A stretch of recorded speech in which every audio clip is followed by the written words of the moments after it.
Could somebody please turn that light off on the projector? Thank you, just for a second.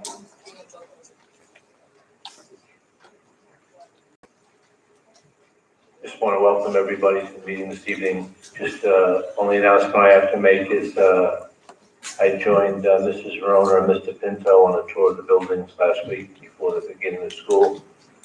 And we sort of met with each principal and custodian and went through the buildings and did our best to make sure that they were ready for the students the following later in the week. And we certainly, I'm speaking for myself, I was definitely pleased with the cleanliness and just had some concerns about one of the playgrounds that we relayed to the principal and to the appropriate people. I want to thank the principals for their hospitality and for giving us the time to do that and to engage with them about buildings, any concerns they had with structure or processes within the building, but it's always productive. So at this point, I'd like to turn the meeting over to the superintendent. Thank you, Dr. Ryan. Tonight, Dr. Romanelli will be summarizing the committee work of the district over the past year. I turn it over to Dr. Romanelli for his presentation.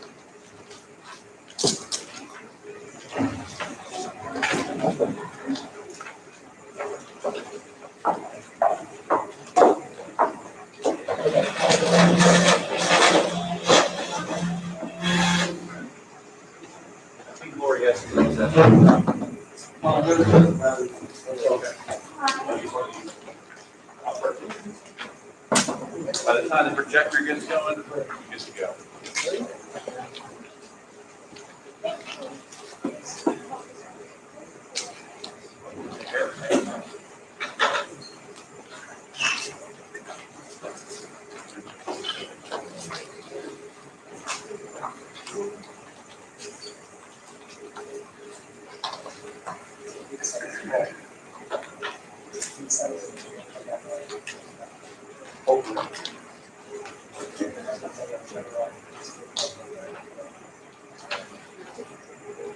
So we're looking at like minutes here? Perhaps. Can you transfer? I can. All right, so while the projector, we have the projector warming up, we're actually cooling off and then starting up. We have batteries being replaced on the microphone, but I will get started and just kind of hop in when we get them. So as Dr. Gallagher mentioned, we'll be doing a report tonight on the summary of our district committees from last year. Even though it was a challenging school year, we really did make a lot of progress on our district committees. We were able to actually post the district committee meetings by Zoom. They were all from 4 to 5 in the afternoon, and we had some of our best participation that we've had in previous years. Thanks so much. Appreciate that. All right, so we have the microphone projector will be up next. So we had a couple different committees from last year, which we had as our offer. Thank you. A couple different committees we're reporting on. Equity, curriculum, SEL. Mr. DeVito is here to talk about the Health and Safety Committee as well, and Dr. Kylie Rendon will be talking about technology as well, kind of round off the presentation. Thank you. First committee that we were going to report on was our Equity Committee. We did some really great work last year. I was definitely proud of the fact that we had some of our best participation from community organizations as well.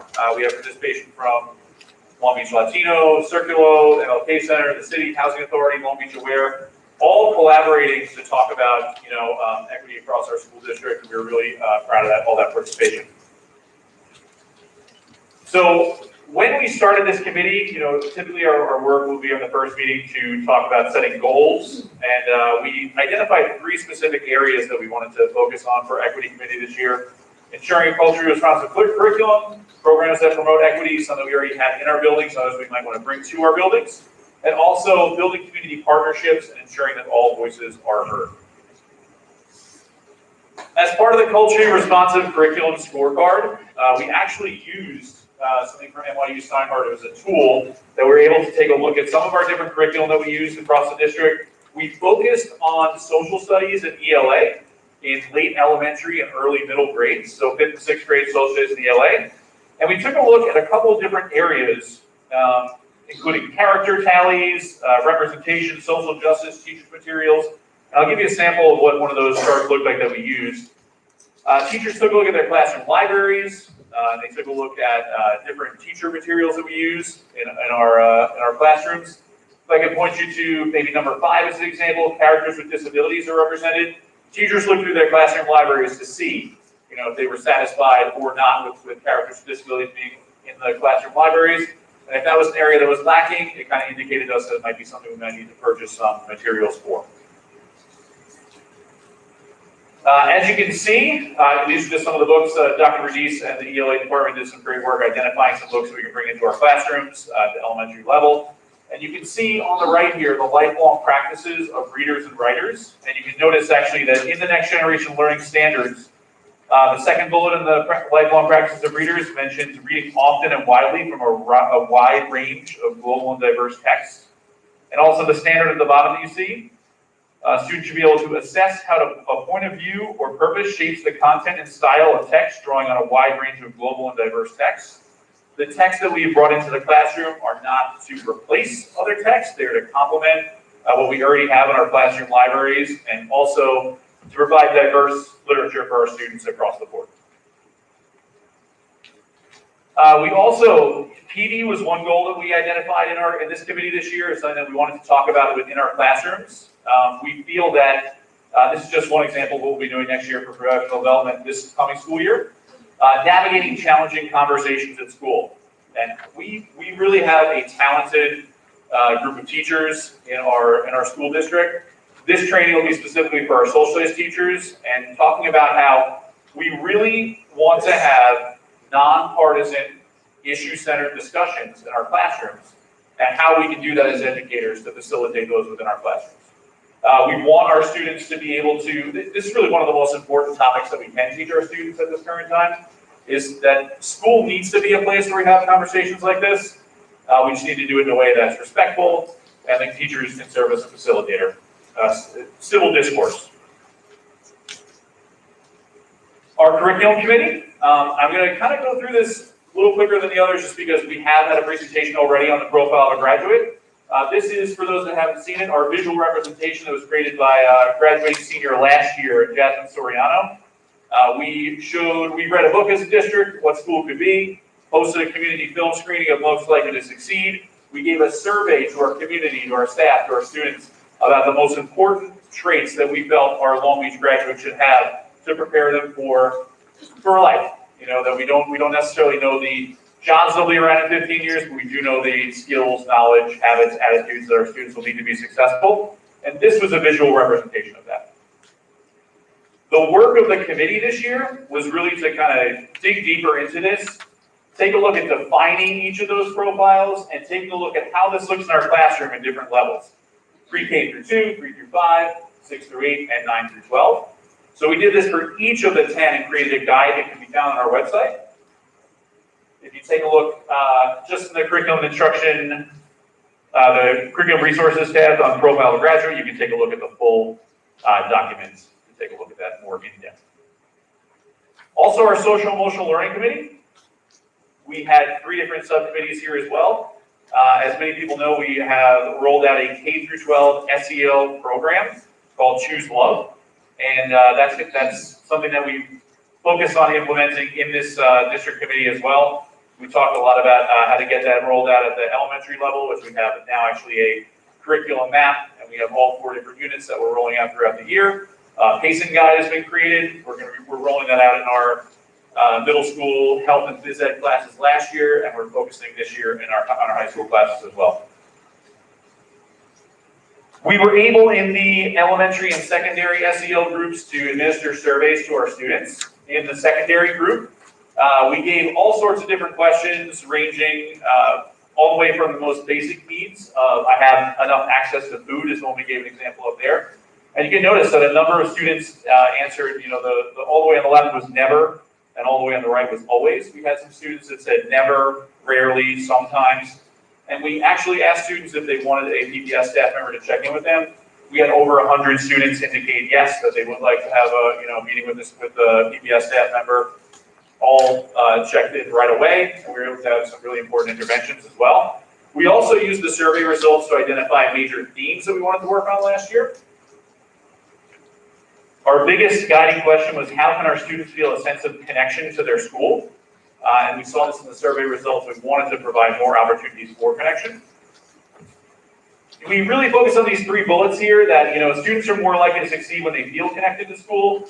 We want to create an environment in all of our buildings where we have high academic expectations, positive adult-student relationships, and we provide an area where there's physical and emotional safety. So the committee set out to do some work with this.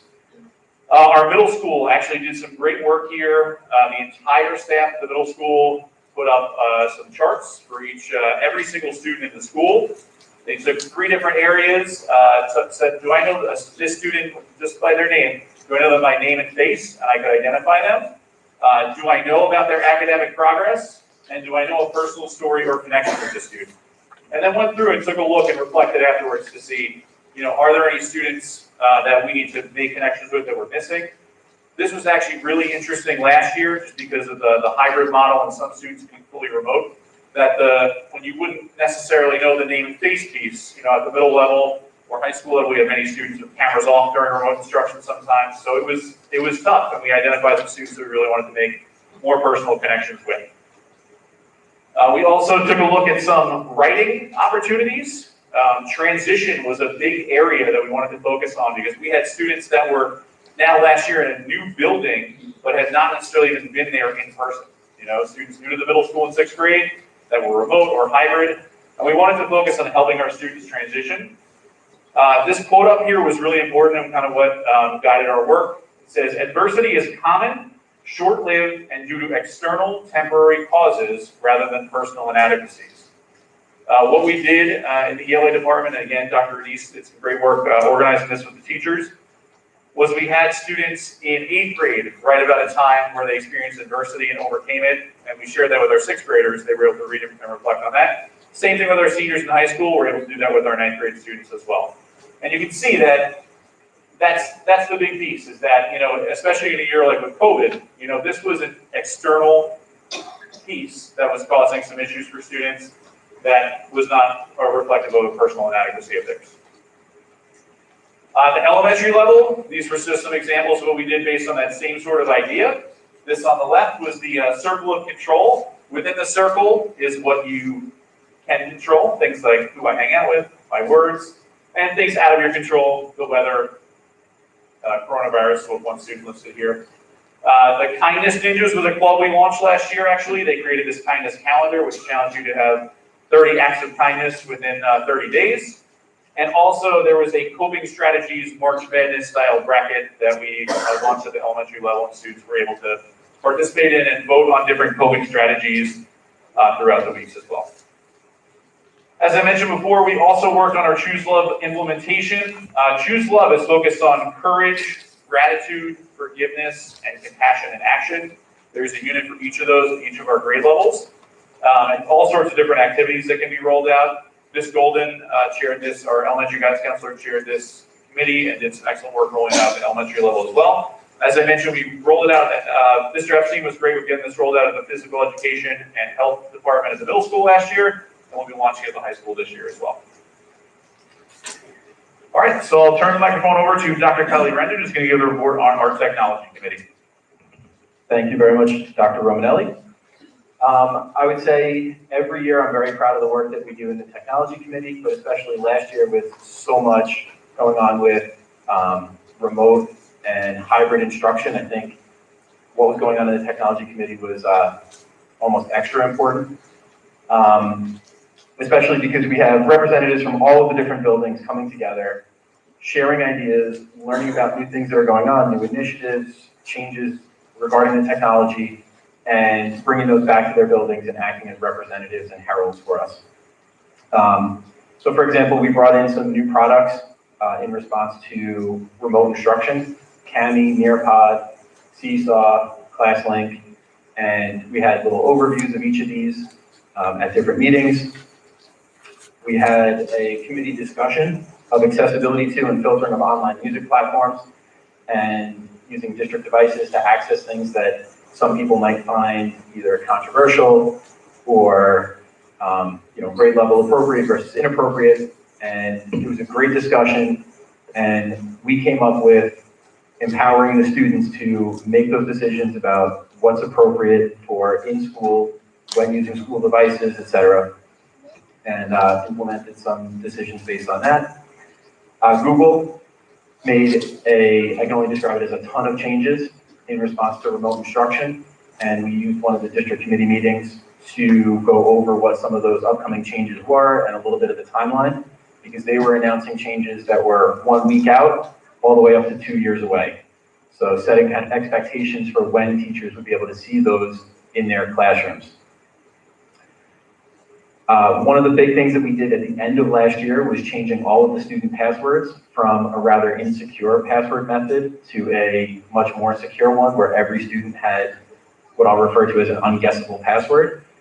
It was a giant undertaking, but we used the district technology committee as, if you've ever heard of the term, a pre-mortem, where you try to figure out where things are going to go wrong before you implement something. And that discussion was really, really vital to the success of changing all of the passwords. And when that happened in mid-June, it went off very, very well. Last year's focus, district-wide, county-wide, countrywide, was on cybersecurity in schools. And these conversations came up at the District Technology Committee quite frequently, and talking about how we're addressing some of these and where some gaps are that we need to address. We had brainstormed some Parent Academy topics for this year, and those will be announced fairly shortly. They're going to be virtual, so hopefully we will get a good showing both at the elementary and the secondary level, so stay tuned for that schedule. And then finally, prior to COVID, we had started working on a scope and sequence document that would take students from pre-K all the way through 12th grade, building on technology-based skills. And we hit the brakes on that a little bit when the pandemic came along, because everybody was already stressed and overworked. And now is a great time to get back to that. And it actually pairs very well with the profile of the graduate and talking about the banding of skills there. So we look forward to almost merging those two concepts. Mr. DeVito. Thank you. I'm going to talk a little bit about the Health and Safety Committee. This past year, we were very busy, giving a lot of input in terms of the COVID-19 safety protocols, dealing with a lot of questions, issues that came up in the building, whether it had to do with cleaning, or it had to do with masks, or it had to do with quarantining, or contact tracing. So we were pretty busy this past year. Something that the Health and Safety Committee does on an ongoing basis is it oversees capital projects, and we report on what's happening. So that's something. We have our first meeting next month. We'll be talking about the ongoing capital projects. What's most noticeable is as you come into this complex is what we're doing with our traffic safety improvement. That project specifically was an outgrowth of conversations that we had in the Health and Safety Committee. And I know the committee is really proud of where we are with this project, because it took a lot of work and involving a lot of different government entities, whether it was the county, the town, the school board. Of course, we're grateful for the school board in funding it. And you see it's finally coming to fruition. And one of the main questions that we get just from the community is like, what's happening and what are we doing? And here, just right now, we're making it safer. And that's the primary objective of this whole traffic project, is to make it safer coming into this complex. That's why we're going to be using the light that's at the golf course right now, so that when you enter at the light, and that scary turn across traffic whenever you come into the complex or you leave it and you're heading east will be avoided. We'll still be able to go west by the turn. Another thing is we're going to be keeping cars out of the bus lane here at the middle school and at Lido. Big improvement, because there were a lot of concerns about safety with kids crossing, drop-offs, and the buses. So that's an improvement here. We're also getting more parking spaces, and the actual entrance is going to be a little bit more of a snake-like entrance coming in, which should slow down the cars instead of cars speeding in and out of this complex. It'll be safer. So it was, that is a product of the Health and Safety Committee. I'm almost there. We'll be starting the work on the golf course in November, and tying in the work we've been doing this summer with the work on the golf course. That's just an example. I'm not going to go through all of the projects that we've been doing, can look on the website or in the capital projects, and we've been doing updates on pretty much a weekly basis. That's also on the website. Something else that's not so much the Health and Safety Committee, what we call the District Safety Team, it's related, it's by state legislation, is preparing the district safety plans and also the building safety plans, the emergency plans. So that's the work that the District Safety Team does, in collaboration with the actual building committees and the buildings themselves. And that's somewhat of an offshoot of the Health and Safety Committee, but it's something that we do in terms of the District Safety Team with the safety plans. And that's just a quick recap on the Health and Safety Committee. Dr. Romanelli. All right, thank you so much, Mr. DeVito, and thank you, Dr. Kylie Rendon. Just some follow-up steps for next year that we're looking as we look towards the future. A few changes. Our technology and curriculum committees are actually going to be merging. When we started off our technology committee, we were looking at incorporating different technology across the district, like our one-to-one initiative where we launched our Chromebooks, having Wi-Fi in all of our buildings, things like that. What has really, as Dr. Kylie Rendon outlined, been apparent is that technology is a part of curriculum and instruction. They're intertwined now, and those are pieces that we're going to be focusing on together. So the Curriculum and Technology Committee will be merging together as one committee. Also, our SEL committee is going to become the Mental Health and Wellness Committee. This was a lot of the work that we did and a lot of the goals that people set for next year within that committee. And as you can see, for equity, we're going to be focusing on the topic of community schools. Community schools, really just in a nutshell, are schools that are the hub of the community. The schools that can offer different services for families, like medical services, dental, things like that at the different buildings. Some schools may have places to do laundry, things like that, but all different ideas for the school to be the hub of the community. And we're going to be continuing to develop the resource map for all of our local community organizations that have participated, that we can put out to our families as a guide. Curriculum, we talked about going further into the profile of a graduate and looking at programs we can bring to our schools to support that. SEL, a focus on mentorship, advisory programs, nutrition, health, and wellness, and looking further into that, which is hence the reason we renamed our committee. Technology, again, bringing those teaching tools into the curriculum, looking at if there are relevant supplies out there we need to bring in so we can provide our students with meaningful learning experiences. And finally, health and safety will continue to work on all the great work that Mr. DeVito outlined in his presentation as well. So at this time, we can take any questions or comments from the board. And just a plug that if you are interested in joining any of our district committees, you can shoot me an email, and I'm happy to send you the sign-up link.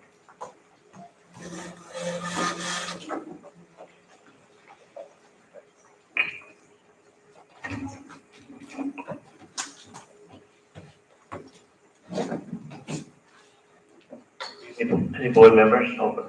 Yeah, I have a couple questions. Thank you so much for the presentation.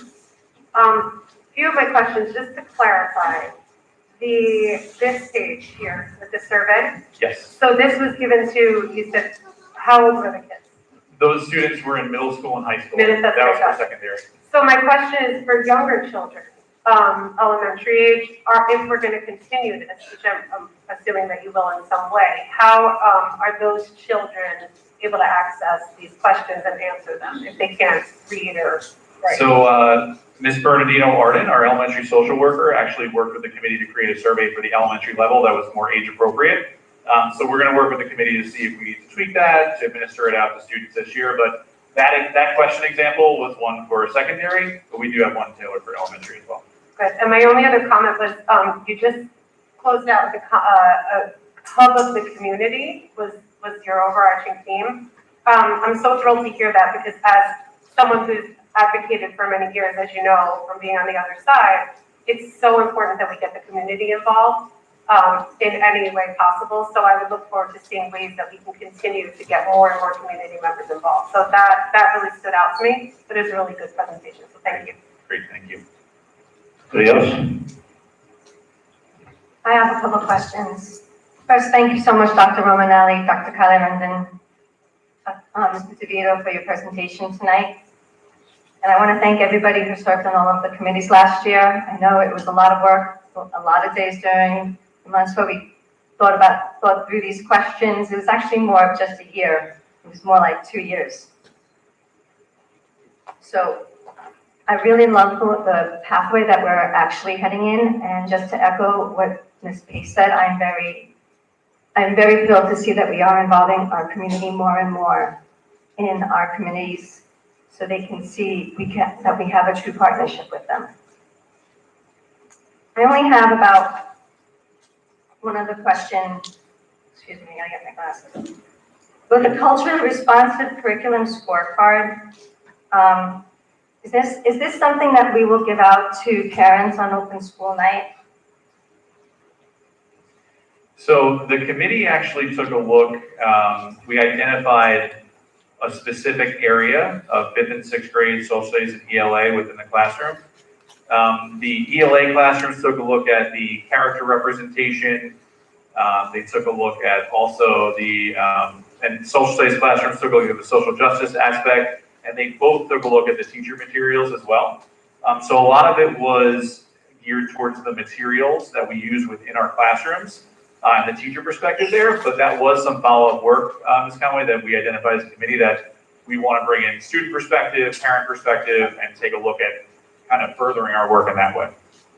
Okay, great, thank you. And my other question, actually it wasn't a question, I just also wanted to say, first, I'm glad that the parent academies are going to be virtual because we did get a lot more participation that way. And I'm very thankful about how our middle school complex, Mr. DeVito, is all under construction and it's finally on our way. And you can actually see the final picture coming to fruition, so thank you. Anybody else? Yeah, one thing real quick. Thank you for the presentation, gentlemen. So just to reiterate the fact, I know that Ms. Pace and Ms. Conway brought up the fact that this helps us get in touch, the district get in touch with the parents a little bit more. These committees, so we work a lot on education, but these committees help form the organizational culture of the district. And we can't form what we want our district to look like without the work of the committee. So to urge the parents to really get involved, you know, the PTA is very important, get involved with that. But these committees are real working groups of how we can actually shift what we want to see in school to actually happening in school. So if we can pull that together, and the transition of the committees moving forward, I mean, every time you get something new, you have to pivot a little, and I think we're taking some nice pivots in working to really bring solutions to the district to help the kids and the community. So thanks again. May I go now? Please. Thank you, gentlemen, for your presentation. I think that this might have been one of those nights where we needed more than 20 minutes because our committees have been doing a really lot of work, and you know, like other trustees have said, I want to thank all of the people that volunteer their time to be on this. I don't want to discourage anybody from being on it because it's very rewarding, but people are really dedicating a lot of their time and their ideas and it's all volunteer to really bring this education thing together for our kids. So I want to thank all the participants. And in the last few years, we've had just such an increase in the number of parents wanting to be on our committees, which is really nice because when I first started doing this, that wasn't the case. And it's much, you know, when we can get all of our stakeholders at the same table, working for the same goal or coming together to work for the same goal, I think we're a lot better off. And I do want to thank, before I forget, I want to thank Mr. Kramer for fixing the microphones. Yes, thank you. Okay, so I have a couple of questions.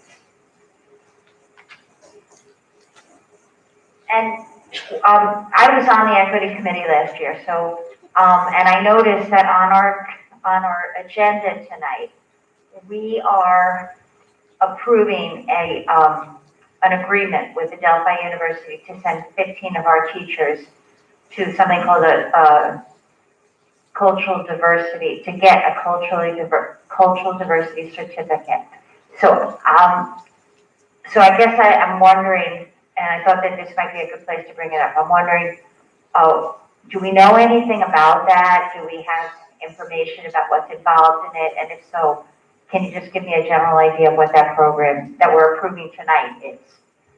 Sure, absolutely. I think it's actually a great place to bring it up. You know, we included one example of professional development about facilitating conversation in the classroom, but that's just another piece of it.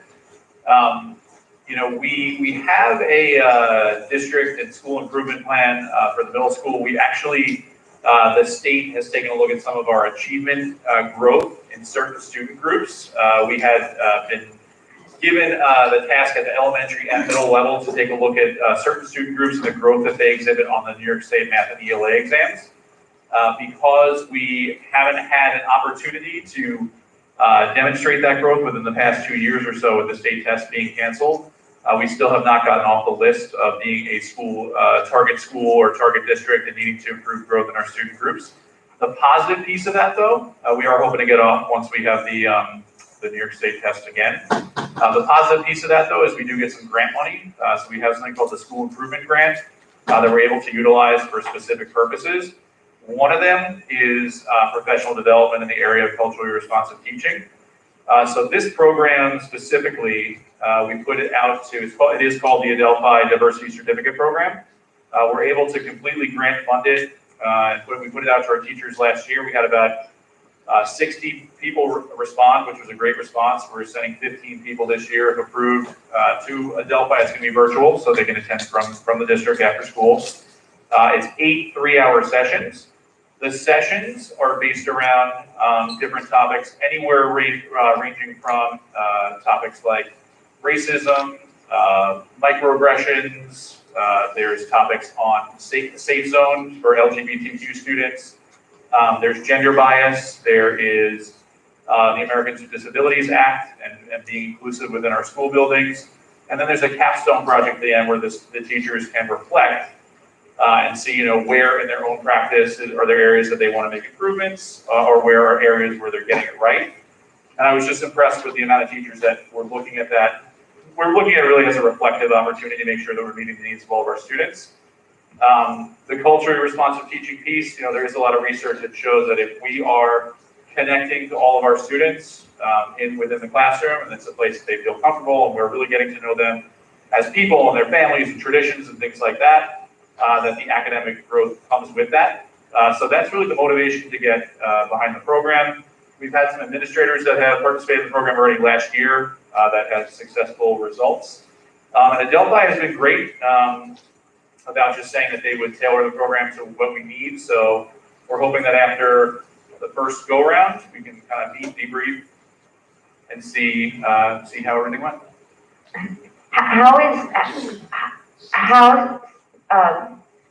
Specifically, how is this going to benefit the district? Is this a personal growth thing, or is this a teaching tool? Like, I'm not exactly clear on where we're at with that. Yep. So the makeup of the group is all teachers and counselors. We have 15 people, as we said, so it's 2 from each elementary school, 3 from the middle school, and 4 from the high school. So we have representation from each building. The idea is that we're taking a look at our own teaching practices and the way that we relate to students and families and seeing, you know, for instance, I'll give the example of the safe zone training, right, for our LGBTQ students. There may be, after doing the training, some areas that teachers may see that we haven't been as inclusive in our buildings, or areas where we have done really well, or areas we may want to make improvements, or maybe not at all. The great thing about higher education, you know, is that this isn't necessarily like, it's that they're teaching the material to the teachers and then they're teaching it to students. It's not that at all. It's really a reflection on our own practice and an opportunity to converse about those topics with colleagues. So those 15 teachers will be having those conversations amongst one another, you know, maybe agreeing with some points that they hear and maybe not agreeing with some points that they hear from the professors. Okay. Thank you. I didn't want to just let this go by on a presentation on the equity committee and as an item on the agenda, because it's important that, you know, I think that we recognize that our district has for years now, before it became buzzwords and before we got into all of well, I don't know what the word is for it, but we've been working on equity in our district, and I think, well, without without any polarization, without any falling into buzzwords and losing the meat of what we're trying to do here. So I wanted to recognize that. Okay. And with respect to this close-up Washington DC, can you give us an example of what kind of PD, like content-wise, what kind of PD that is?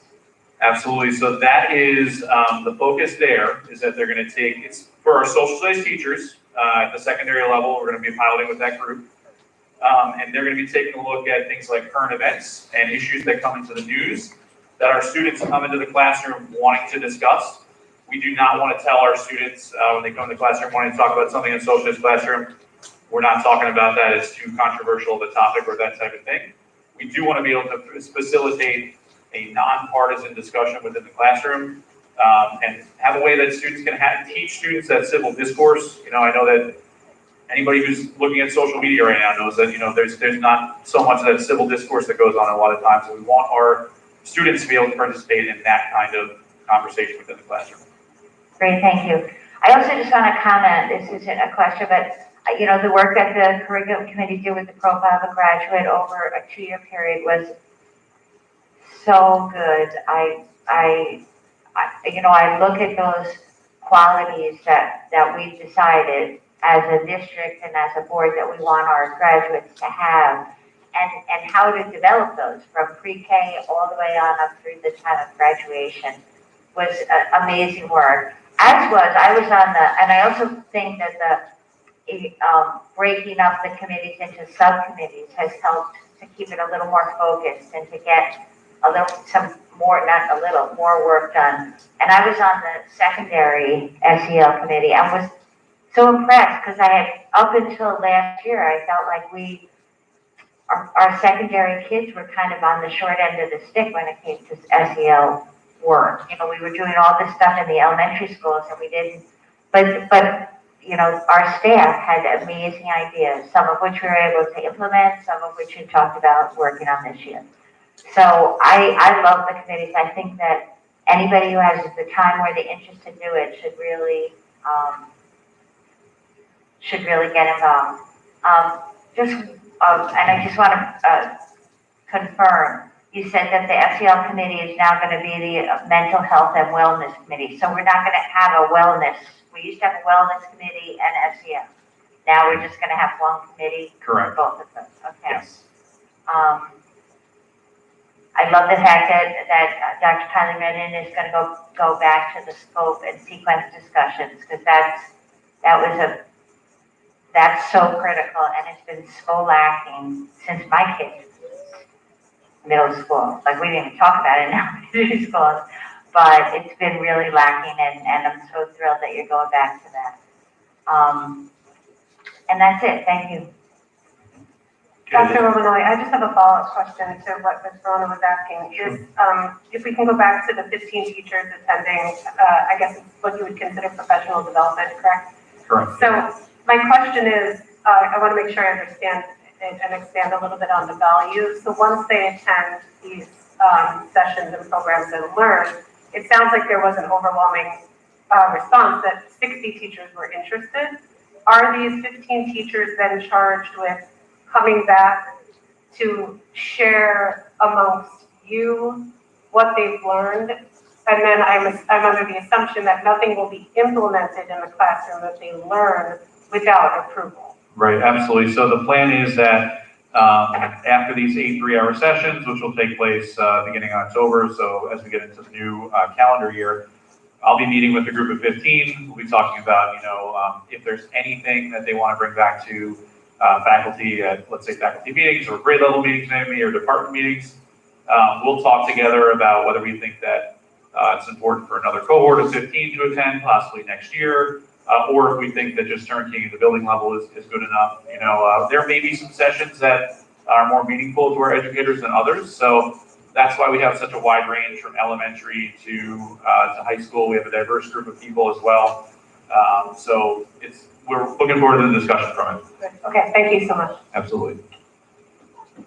Okay, once again, I'd just like to thank all the principals here, Dr. Romanelli, Dr. Kylie Rennan, and Mr. DeVito, I just have 4 comments. First, in terms of the equity, I'm so happy to see a disability part of that equation. For too long, it was just gender and race and SES. Disability wasn't part of the diversity or the equity equation. So I'm so happy to see that not only in practice, but in terms of curriculum materials. In line with that, this is an awful lot of work in terms of the body of work, and it's only a 6.5-hour school day. So I'm concerned that there's no compromise in terms of instruction, in terms of classics, and looking for books that seek diversity and seek all these other themes that you've mentioned. Last year at the public meeting, I mentioned a 10th grader who had gone through 12 years of school here and hadn't had any kind of work in Shakespeare or any kind of introduction to Shakespeare. So I'm hoping that this is going to be balanced with sound pedagogical curriculum in terms of classics, in terms of that. So I leave that to your cronies. I also want to let people know that thanking those people, teachers, administrators, parents, I also want to thank the Board of Ed for giving up their time to serve on these committees. I think that's very important in terms of just a conduit, in terms of just informing each other, each of us, in terms of what's going on in the district. So I thank you for volunteering to serve on at least 2 of the committees this year, because your participation is vital. Mr. DeVito, beside the traffic configuration, I want to thank you for patching the hole in the ceiling that had been here for time immemorial. And I also want to point out the back of the building in terms of the tennis courts and those kinds of improvements that have been made in capital projects. I think those have been certainly necessary. And that's it for me. So once again, thank you for your presentation, and I hope it's a good year in terms of the committees and the committee reports.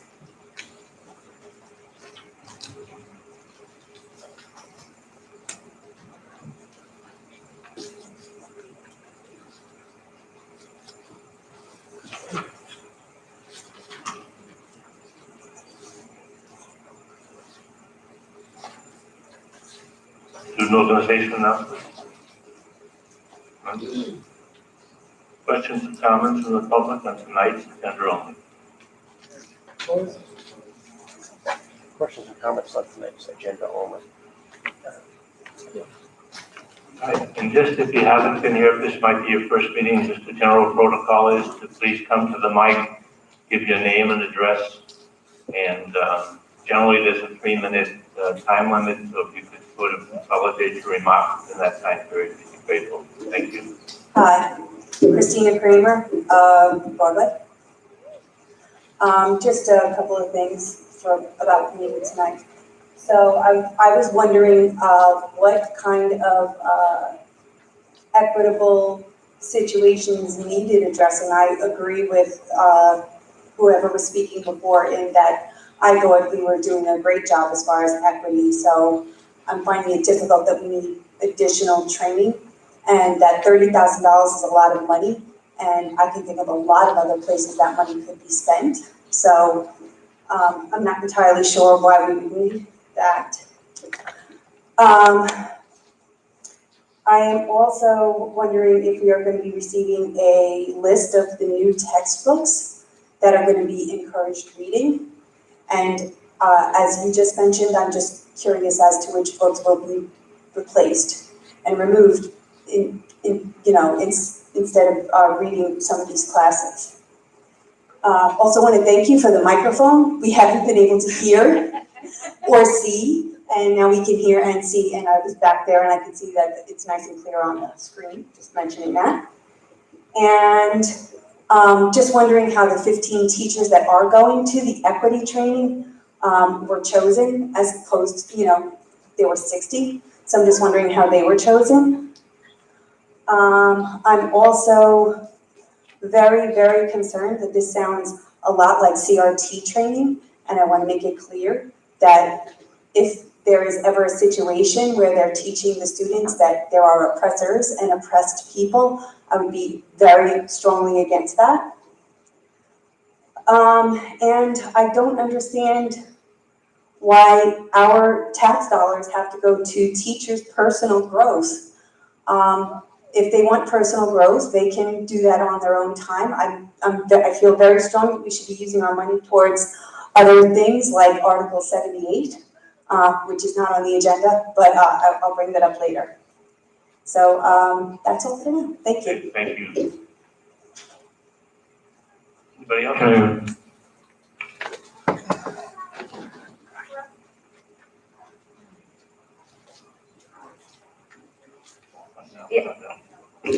I'm Andrew Wolf from 241 East Broadway.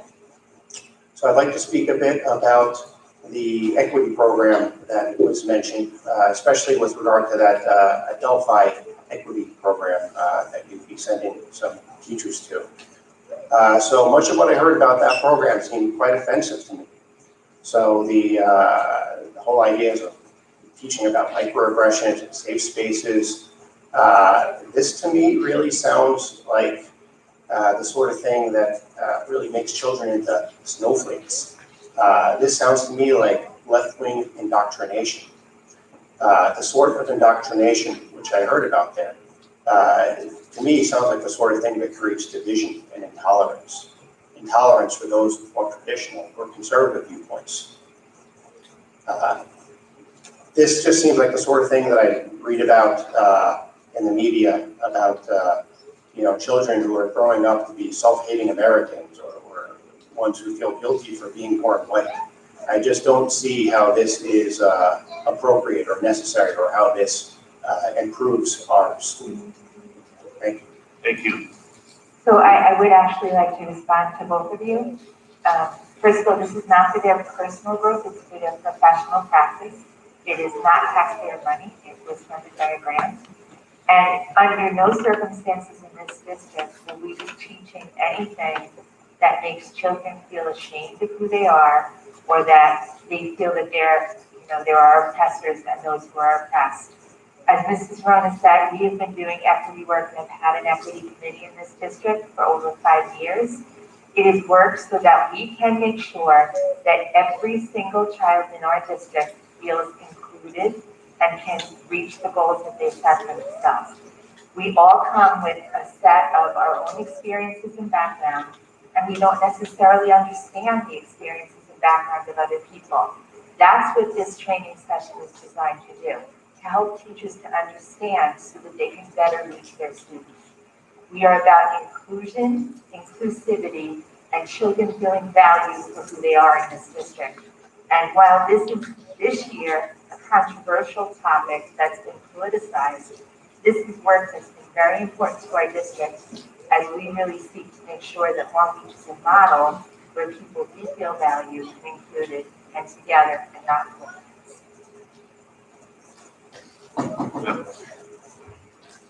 If I could just add on to that, Dr. Gallagher, I just wanted to share, I have served on the equity committee as a community member, and this has been a program that has been around for as long as I can remember.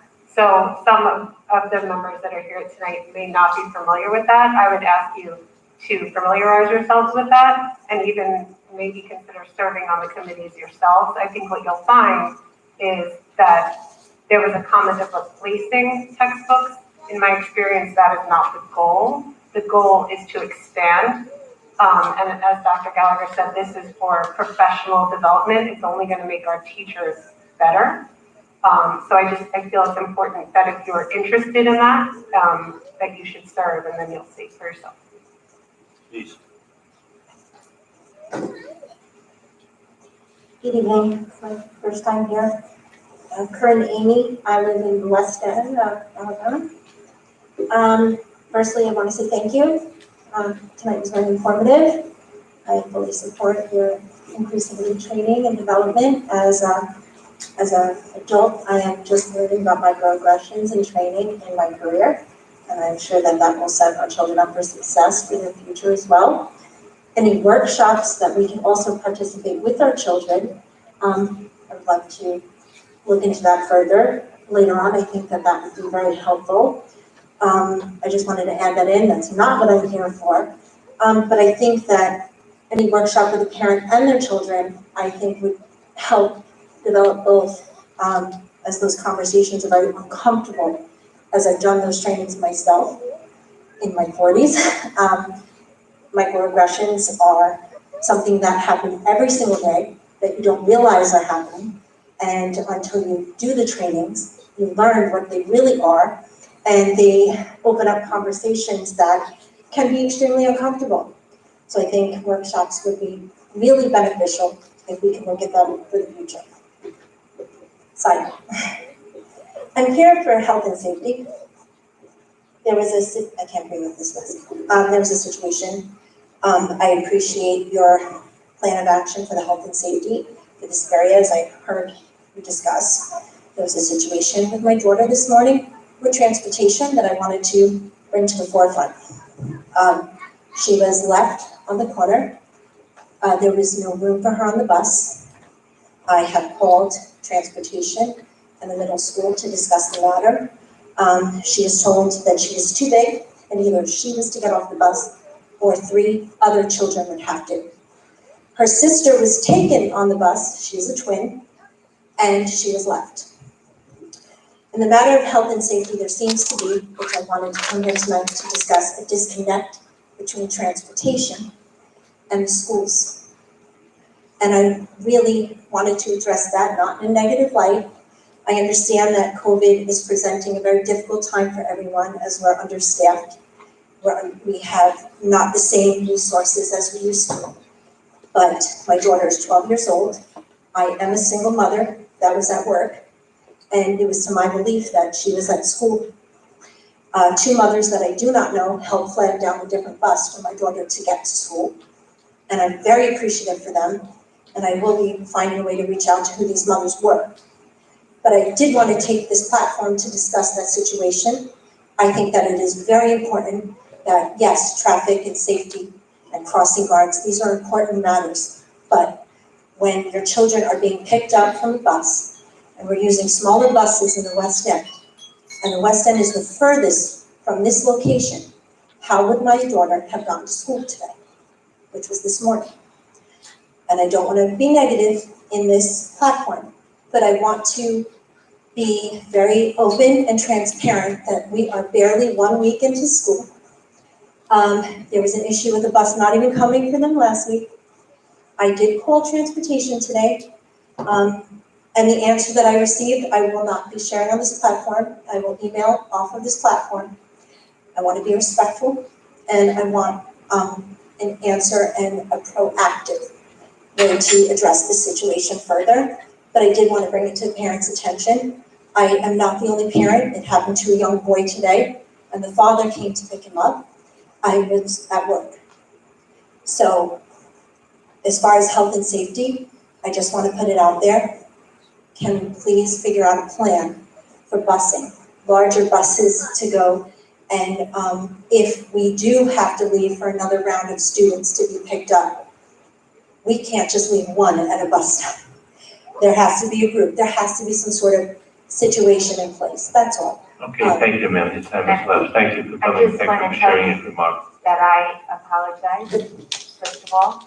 What you just told me, I heard about at about 3:30 today, from one of the parents here who called me. I'm horrified by that story, and I got your name from a board member tonight, and we'll follow up with you first thing in the morning. And please know that steps will be taken to discipline that driver. Okay, I just want to make sure that the microphones are cleaned up if somebody's spoken without a microphone. Thank you, sir. Yeah.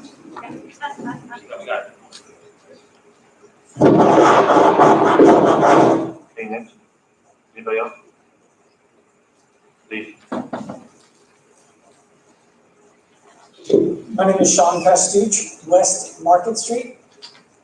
First of all, I want to acknowledge, especially Dr. Gallagher, the email that you sent out before school and after the last board meeting like this, I thought did speak to the reality that you listened as a group to what we had to say, that you made changes or that you had things planned that were already going forward that did soften the blow of asking our kids to wear masks in school. I'm not here to speak to you about masks at school today. I'm here to talk to you about the Mental Health and Wellness Committee that I'm going to be on. The first meeting for it is October 21st. And I use my high school wrestling skills to get my daughter off of me when I dropped her off at school on Monday. No, on Monday morning. She was fabulous. Everybody who was there was amazing at helping me with my daughter who had aggressive anxiety about going to school on whatever day in the morning, what's Monday, Tuesday, I don't know what the day is. She continues every night to tell us that she doesn't want to go because she's afraid just to wear a mask. Why isn't it safe there?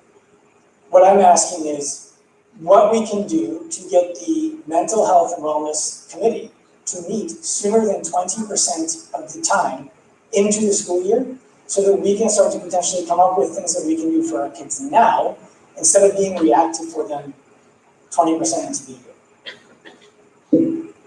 Sebastian, I did get your email. I apologize that I did not get back to you with an answer on that right away. I agree with you, and we will discuss moving that committee date up. But it's day 4 in school, and we're trying to put out some transportation fires and get things going.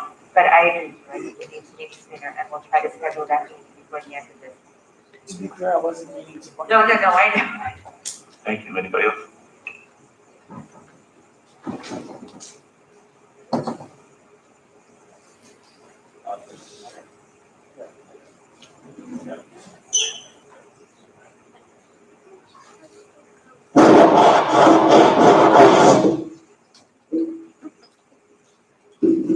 I'm James Mangles. I reside at 517 West Beach Street.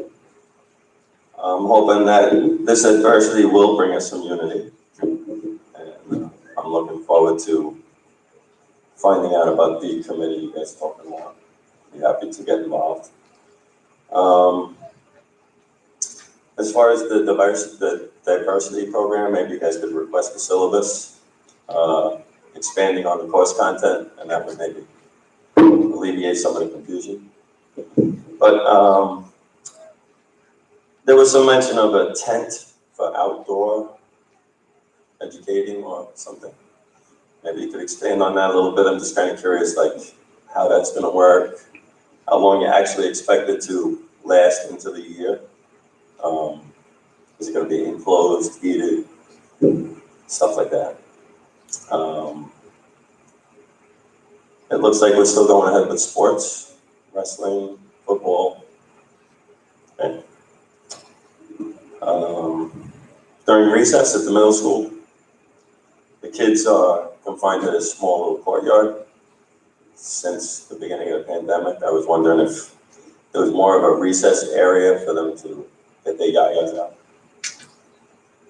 And I can't really social distance in that little courtyard.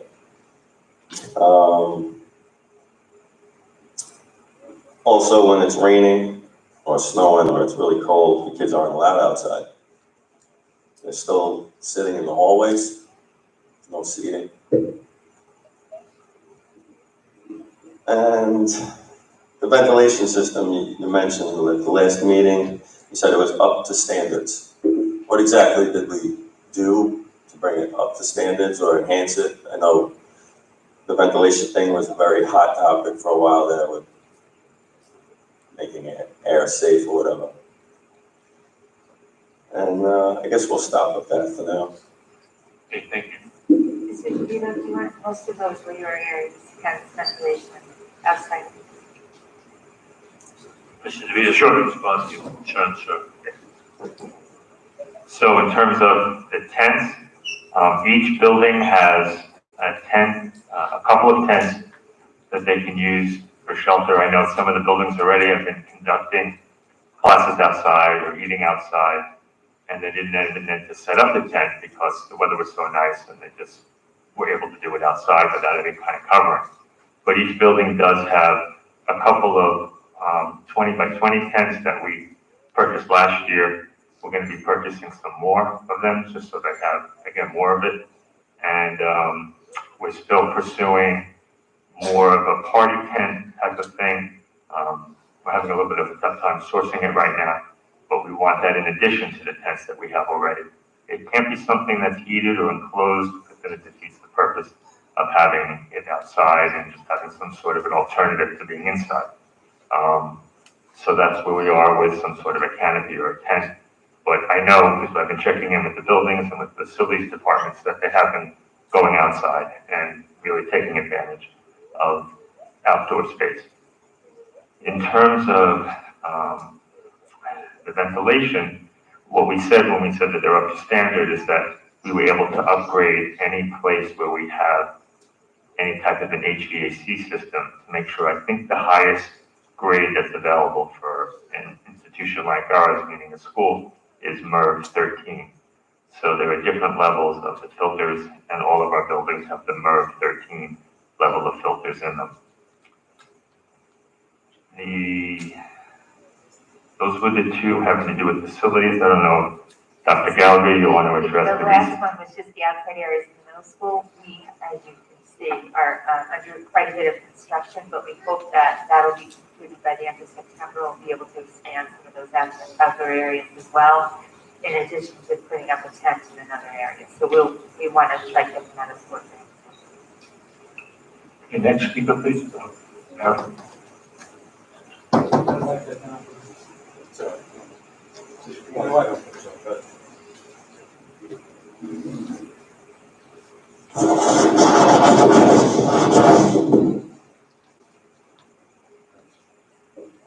Good evening. Dr. Gallagher, I'd like to thank you as well for the follow-up email after the last board meeting. I thought it was very professional, and I appreciate the follow-up email. I don't know enough about the SEL program in order for me to make too many comments on it. I just have a couple of questions.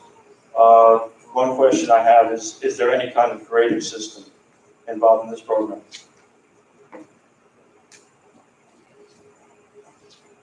So as far as rollout of the program, we actually did a baseline with students at the beginning of the year last year, just about the different areas. For instance, if an area had to do with courage or something along those lines, and that was the unit, students could kind of do a self-reflection of the beginning and end of the unit to see if they'd grown in the areas that were covered in the unit. Ms. Golden, our elementary guidance counselor, also reached out to the teachers just to get feedback on the units, and if there's anything that needs to be tweaked, and if they felt that certain things were effective or needed to be improved. So we're still in the rollout process, but we're definitely looking to make sure that it's impactful and that we, but students aren't being graded necessarily on their performance, in the program. Okay, so then the other question I have is, thank you very much for your response. The other question I have is when there is a news event that you'd like to bring up into the classroom, if one of the children says something that's out of line, I'm assuming that the teacher is going to be the one who determines whether or not that comment's out of line or not? Right, that's part of the purpose of the professional development. We have many teachers already who are doing that successfully. Teachers in the district are true professionals in navigating conversations like this. We also never want there to be, one specific viewpoint on a side of a story necessarily. So if there's something that comes up, I know you use the term out of line, but we're not necessarily having opposing viewpoints. We're not necessarily viewing it as out of line. We're trying to focus when students have different views and how they can have a productive conversation, to understand each other. Okay. Okay. And how many hours is the training for the teachers who are going to Adelphi? It's 8 3-hour sessions. So it's once a week for 3 hours from 4 to 7 after school. Okay, so does that mean that the teachers are going to have very little say in the questions that are asked, or are they only going to bring up the topics that are going to be discussed? So the topics are predetermined. However, we've been assured that there's plenty of discussion, and interactivity within the courses. So that's how we think it's going to be most meaningful. Okay, so the last point that I'd like to bring up is that there are a lot of hot topics, within this country now. So, it might be difficult for you to give me an example, but if the question about kneeling or standing for the American flag were to come up, can you give me an example on how the teacher would go about answering that question, or So what I can tell you, you're absolutely right. There are a number of issues, that come up within the classroom, about those the teacher, doesn't take a stance on what is the correct, way to feel about a topic. What the teacher does is facilitates, conversation among students who may feel differently about the issue, and really teaching what civil discourse is. That's the main idea of the conversations. That's also part of the idea of the professional development. We just feel strongly that, if these conversations can be had in school, in a civil supervised setting with professionals, we trust our teachers to have these conversations in their classrooms. Then, where can they be had? So we do think it's important. I know someone brought up the topic of critical race theory before. That's not something that's in the New York State standards, and not something like we teach in New York State standards. However, if the topic of race comes up in the classroom, we want our teachers to be equipped to have those conversations within the classroom, in a respectful way, and teach our students to be respectful when they converse with one another as well. And I would add to that as well, the bottom line in controversial topics is, you can hear different points of view, but your decision is based on what your family holds as values, and it goes back to parents. So, if your parents feel one way and your parents feel another way, you need to listen to your parents, but we can have discussions about why people feel different ways from different. Oh, absolutely, I completely agree with that. I was just, like I said, I have to look into it furthermore. I'm not gonna make comments on something that I really know nothing about, but that was one of my concerns when I heard about the program, is if a hot topic does come up, like standing or kneeling for the American flag, I just wanna make sure that the teacher, isn't going to just basically ignore the student, not so much ignore, it's the wrong choice of words, but maybe show more, maybe show more preference to the child who's talking about kneeling for the American flag as, instead of standing. Yeah, and I can assure you that's something that we'll make sure that we know that all of our students are going to be treated equally. I can tell you that, our teachers are professionals in this, they follow a code of ethics as well, and look to create a nonpartisan classroom, so. Thank you very much. Thank you.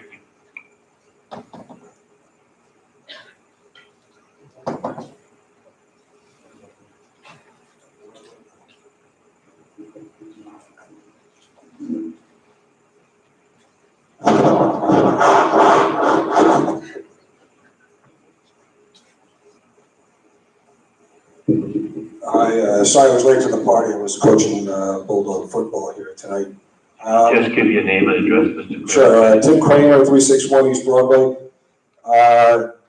With regard to the civil discourse, I mean, plain and simple, how are you gonna avoid and handle bullying outside the classroom if somebody has a certain stance on one thing, whether it be conservative or kneeling for the flag or these hot button topics? Yeah, you can control it in the classroom with a teacher, professional, and so on and so on. But now you get outside and you're on the playground or you're at wherever, or with social media, bullying because you have a certain belief. I mean, how in the world are you going to control that? That's impossible. Impossible. Can't do it. In the classroom, probably not a big deal. Outside the classroom, can't be done. So how are you going to handle that? That's the problem. Wait, before you answer the question, would you just give all your concerns before so we can, do you have any other questions of concern? No, I Okay. Bullying or being ostracized or being picked on, or say you're in the minority of a particular topic that's being discussed. I mean, when I was in school, this type of stuff wasn't necessarily such a big deal. Now, it's everything, right? Everyone's talking about these things. So it doesn't make sense to me. So I'd love to hear a response. Thank you. Yeah, I'm happy to respond to that. You know, I agree with you in the fact that it is impossible to prevent, you know, fallout in every situation. We know that there's a structure in place in the classroom where the teachers can facilitate those conversations. I can tell you, you know, just from my own personal experience as a school administrator and district administrator that, you know, those things do happen, exactly what you're describing, where conversations take place in the classroom. You know, there can be some fallout outside of the classroom as well. And I think that's what that is reflective of is the real world. And I think that, you know, we have staff in our buildings that are support staff, building administrators, you know, social workers, psychologists, guidance counselors, who if there is an issue that we see that has escalated in any way, that's what we do. We support and we facilitate conversations amongst kids. And I see you shaking your head like not accepting that response, but I will say that, you know, I've seen it in this district myself, you know, as a principal of middle school here, you know, when a certain president wins an election and people come in with the shirt on or whatever and things like that, like that's part of life, you know, or if there's a certain, you know, topic that comes up in the classroom that people differ on, they may have differing opinions, but we are able to work with students to respectfully. So what are you gonna say to the child that's getting beat up by 6 kids? Sorry, we're not gonna have any discourse between, once you're at the microphone. It's nonsense. Leave, okay. Anybody else?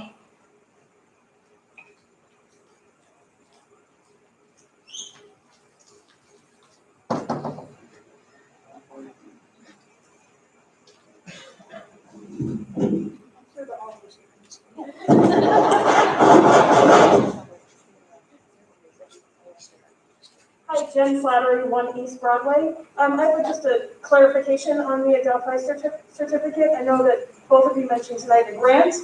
The agenda says allocating the money. So if you could just explain what this grant is it just a professional development grant that this money is, or is this money that could be used for our children specifically?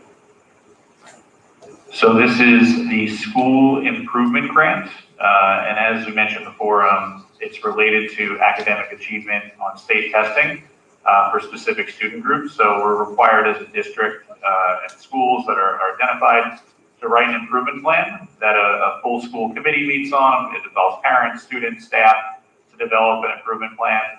A piece of that is professional development. That's not the entire funding that goes towards it.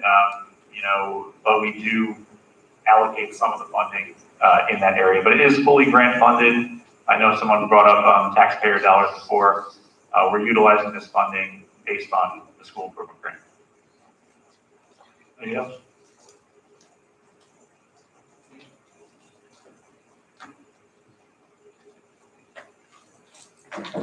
Treasurer's report for July 2021.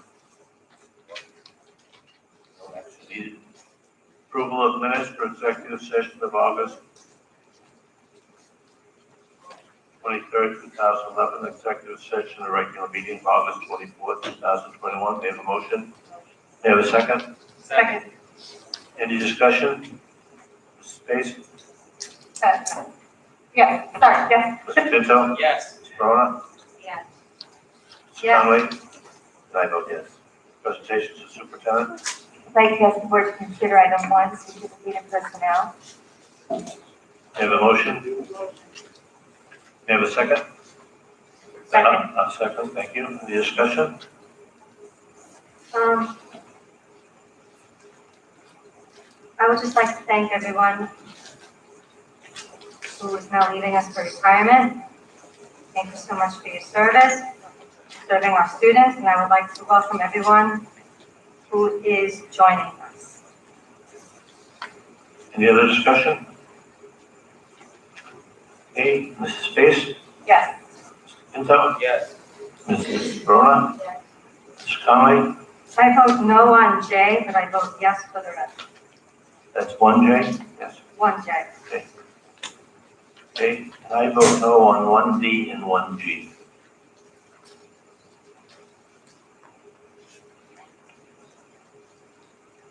I'd like to ask the board to consider item number 2, non-certificated personnel.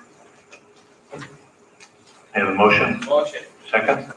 I'll second it. Any discussion? Ms. Pace? Yes. Ms. Pinto? Yes. Ms. Verona? Yes. Mrs. Conway? Yes. I vote yes. I'd like to ask the board to consider items 3 and 4, and just to note, these are the school improvement plan and the district improvement plan that Dr. Minelli discussed. May I have a motion? May I have a second? Second. Any discussion? Mrs. Pace? Yes. Mr. Pinto? Yes. Mrs. Verona? Yes. Mrs. Conway? Yes. I vote yes. I'd like to ask the board to consider items 5 through 7, all are adoption of policies. You'll note that the first two, we waived the first 2 readings. That's because the change is a minor procedural change, the name of a person, whom it reports, etc. Motion. Any discussion? Yes, it should be 5 through 8, shouldn't it? Yes, 5 through 8, I got it. I have some things to say. Okay. With respect to, I don't have any problem at all with the changes. I see that we're waiving the reading of these 2 policies, because they're just little word changing, it doesn't change the content of the policy. But with respect to number 6, public use of school facilities, when I was rereading the policy, I was remembering that there have been some changes to it a number of years ago, which are not reflected in the policy, substantive changes that were not reflected in the policy. So I got a copy of the use, it was about charging fees to use our premises for non-local and for-profit commercial enterprises that wanted to use our property. So I got a copy of the use of schools form, which says that fees are charged in accordance with policy, but there's nothing in the policy. So I'm wondering, A, am I making this up in my head? Or B, do we in certain circumstances charge fees? And if so, then we just need to clean this. I would ask that the policy committee take a look at this policy and clean it up. Either make it a procedure and leave it out of the policy and change your use of schools form, or put it in the policy in accordance with the use of schools form. Also, if we are in fact charging fees, I would ask Dr. Gallagher that as part of our weekly update, you send us some kind of information on what kind of fees we're charging and how much we've collected in that regard. So, Mrs. Verona, we do indeed charge fees anytime we use our cost. But I do agree with you. I think the policy committee should look at this again, because we are in process of changing that slightly, especially with regard to the rental of our pool. So I would suggest that the policy committee look at this anyway. Well, the use of schools form says that you're gonna always be charged for a security guard. Yeah, but there's more than that. But is that even true? Is every single organization, because it's not the use of schools form doesn't limit it Well, to. it depends on what costs are incurred. Mr. DeVito, if you want to jump in, for example, if we need to have it cleaned, if we need additional security, if we need a custodian. No, I in the policy and on the form, it deals with that situation, and it says if any additional costs are incurred, you'll be responsible for them. But it also says a security guard will be present for the time that you're using our premises, and you will pay that, correct?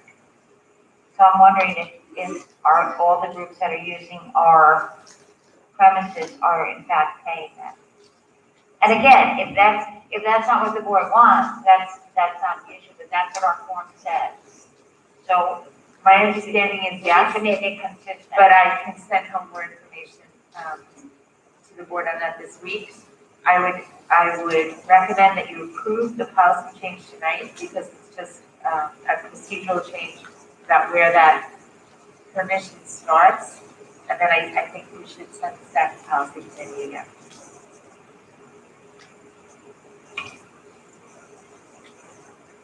Any other discussion? So we're gonna go with the recommendation of the superintendent and if need be, revise the plan. Okay, Mrs. Pace? Yes. Mr. Pinto? Yes. Ms. Verona? Yes. Mrs. Conway? Yes. And I vote yes. I'm going to ask the board to approve items 9 to 15 together, but number 10 is amended, approved as amended because we need to table letter C. The bid that we accepted was withdrawn.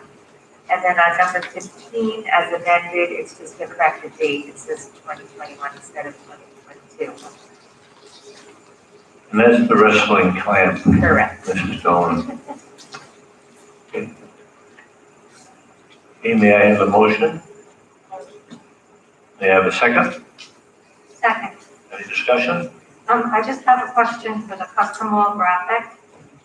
Where are we going to put the graphic? So those were all for our food service lines.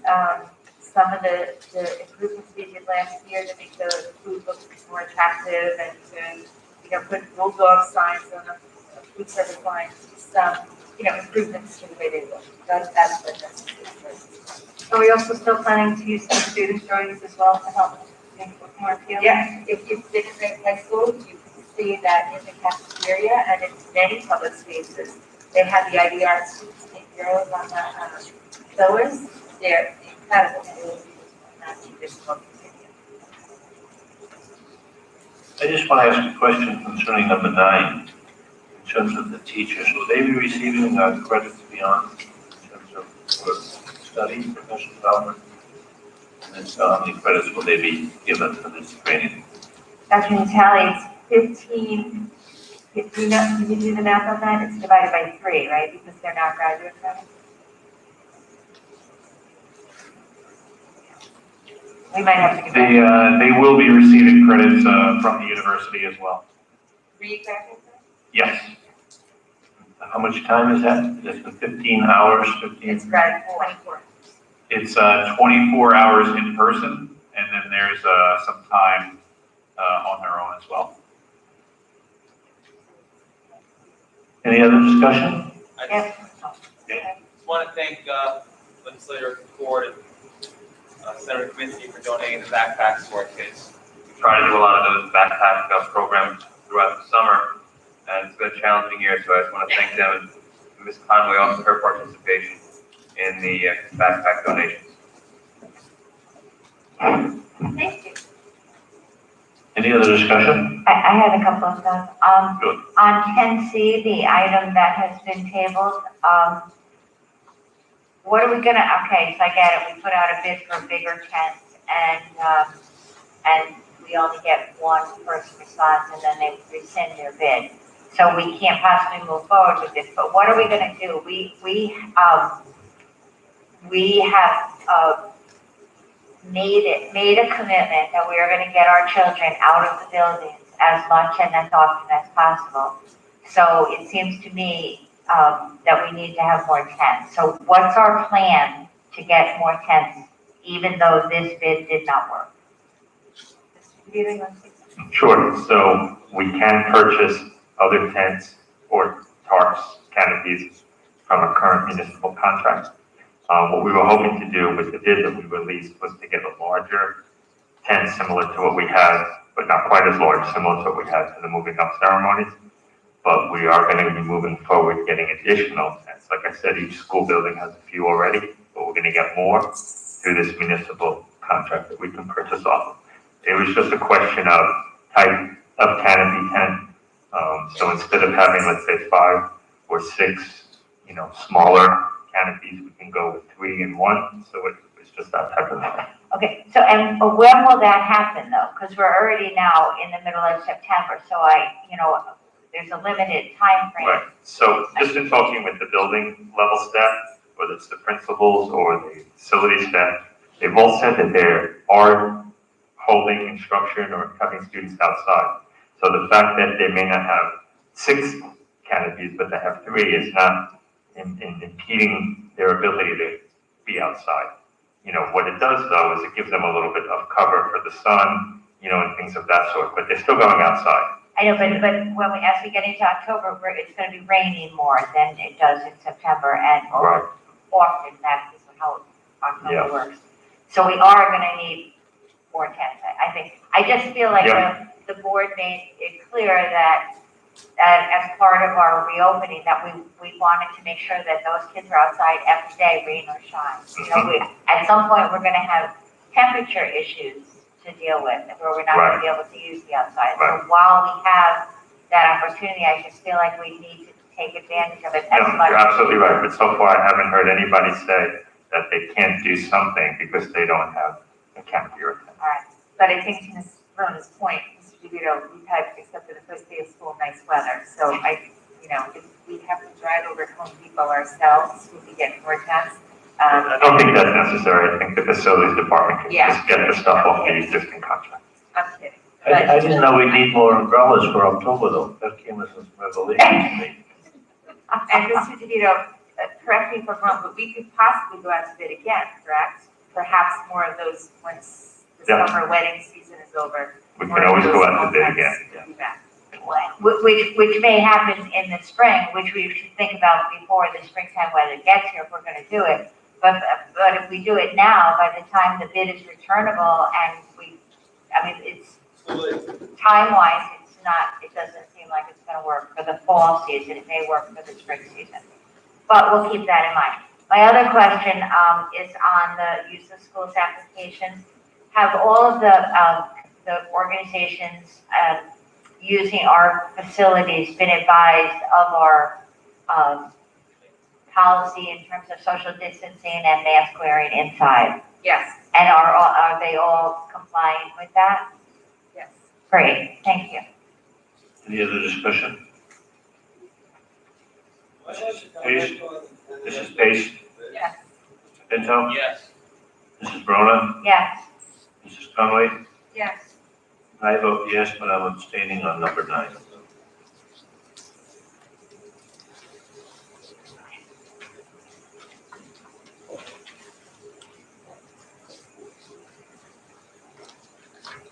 Board of Education, additional new role comments?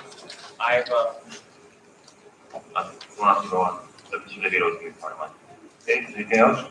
No Board of Ed comments? I have just one thing. Okay. I know that at the last meeting, you were gonna, Dr. Gallagher, you were gonna check with, Denise Ford about the status of the red light cameras on the buses.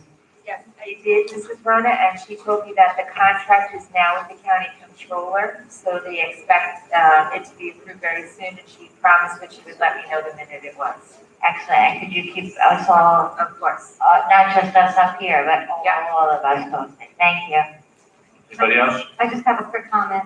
Dr. Gallagher, would you be able to post more pictures of how our children are learning outdoors on the district website? Absolutely. And I would just also like to say to all those who are commenting, we do listen to you and we do appreciate all of your thoughts and comments. We do go back and we think about it and we research them very carefully. I just want you to know that even though you think you're not being heard, you are. So thank you very much for coming and keep coming and letting us know what you think. Thank you. Anybody else? Sure, so I have actually 2 comments. One is on transportation. Listening to that parent's story from earlier today is obviously, I'm confident that the team will get on top of that. But there's been other issues as a parent I've been experiencing, and I can only imagine other district parents, students have been experiencing with transportation, primarily on latenesses and inconsistency with the busing, and then feedback communication, knowing where our kids are. So transportation is like the main point of contact we have every day with the district as parents, beginning of the day, the end of the day, and safety, and that's when our kids are moving parts in and out of the district. So to hear that kids are not 100%, I'm not going to say accounted for because they're definitely accounted for. We're not losing kids, but there's too many moving parts of where our kids are at the time where they're supposed to be if they're on the wrong bus, or if they're not where they are where they're supposed to get. It's a real challenge that we've been facing, and I feel like we're not facing this. This isn't a new challenge. This is something that we're hitting annually, and I know the start of the school year always brings hiccups. It's not completely on the district. It's new students, it's new parents, it's new routes, it's moving parts. But I feel like we just need to do better for the parents and the students. I'm expressing frustration. I'm expressing looking for feedback when parents are trying to figure out what their kids are doing. And I know it's not completely on the district. You know, I found myself, we're kind of late. We're submitting some paperwork. We don't always show up to the bus stop on time. We don't tell the district we're not coming in for the day, so they're waiting for 5 minutes. But too often are we waiting at the bus stop, 8 o'clock for an early start. School starts 8:20 and the bus is coming at 8:25. So when that happens, the kids are missing out on instruction. It's disrupting their whole day. And then on the other end of it, it's killing all the afternoon activities if they're coming home an hour late from school. And when there's working parents, that creates chaos throughout the night. So we need to do a little bit more. I know we're trying, but how to bring it up. So I'll start and then Mr. Rubio, you can jump in. I appreciate your comments, Mr. Pinto, and I totally agree with you. It is a source of frustration to all of us. You know, as I shared with the board, my own daughter was stuck on the bus tonight at 6 o'clock. I had to send someone to get her because I'm here. Different district. You know, it is a problem all over Long Island. We are faced with the personnel shortage and something that is very difficult to remedy. I cannot drive a bus. Our teachers cannot drive buses. And there are no bus drivers out there. One of our vendors is short 100 drivers, which is unheard of.